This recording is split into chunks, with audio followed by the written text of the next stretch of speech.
विधानसभा चुनाव को लेकर नामांकन भरने के बाद अब उम्मीदवार प्रचार में जुट गए हैं। कांगड़ा के नगरोटा बगवा से कांग्रेस उम्मीदवार आरएस बाली ने शुक्रवार को अपना नामांकन भर दिया था और शनिवार को प्रचार में भी जुट गए थे।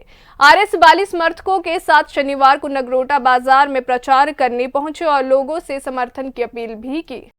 इस मौके पर आरएस बाली ने कहा कि चुनाव को लेकर नामांकन बीते दिन भर दिया गया है, जिसमें प्रदेश भर से खासकर नगरोटा बगवा विधानसभा क्षेत्र से हजारों समर्थक आए और लोगों में काफी उत्साह था, जिससे साफ जाहिर है कि प्रदेश में कांग्रेस की सरकार बनने जा रही है। वहीं इस दौरान उन्होंने भाजपा पर जमकर निशाना साधा है और कहा कि आम जनता भाजपा सरकार द्वारा किए गए झूठे वादों की वजह से लाचार और परेशान है। लोगों के खाते में 15-15 लाख रुपए देने और काला धन वापस लाने का वादा किया था। अग्निवीर योजना ने लाखों परिवारों की कमर तोड़ दी है। इस सरकार ने ना गरीब की पीड़ा समझी और ना ही लाचार की पीड़ा समझी। न्यू पेंशन स्कीम से कर्मचारी परेशान है। इस सरकार ने उनके लिए कुछ नहीं किया है, लेकिन जैसे ही कांग्रेस सत्ता में आएगी पहली कैबिनेट के अंदर ओपीएस की बहाली होगी। इसके अलावा देश में महंगाई ने लोगों की कमर तोड़ रखी है। बेरोजगारी को लेकर भाजपा ने कहा था कि 2 करोड़ युवाओं को रोजगार देंगे, लेकिन इस सरकार ने करोड़ों लोग बेरोजगार बना दिए। उन्होंने कहा कि हवाई चप्पल वाला हवाई यात्रा करेगा, हर घर में खुशहाली होगी। और क्या कुछ कहा, आइए सुनते हैं। कांग्रेस का कार्यकर्ता मजबूत है और आगे जाके अपनी कुर्सी पे बैठने के लिए तैयार खड़ा है और कांग्रेस की नीयत और कांग्रेस की नीति बिल्कुल स्पष्ट है और आगे की ओर कूच कर रही है।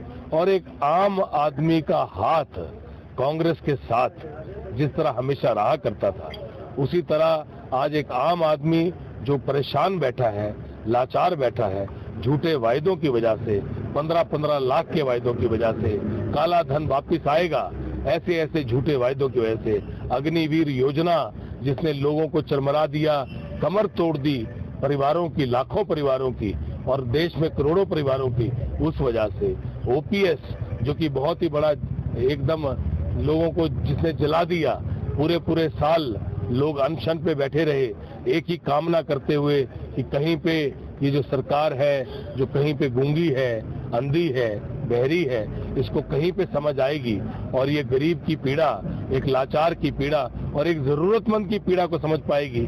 ना इन्होंने गरीब की पीड़ा समझी, ना इन्होंने लाचार की पीड़ा समझी, ना जरूरतमंद की पीड़ा समझी। जो ओपीएस से जो बिल्कुल ग्रहित, जो एकदम परेशान लोग थे, जो ग्रस्त लोग थे, उन लोगों को और बड़ी पीड़ा सहनी पड़ी कि उनकी मेहनत जो है वो बिल्कुल पानी में चली गई और इन्होंने उसके लिए मना कर दिया। हमने प्रण लिया है कि जैसे ही सरकार में आएंगे पहली कैबिनेट के अंदर ओपीएस की बहाली होगी। उसके साथ साथ सबसे बड़ा मुद्दा जो है वो महंगाई है।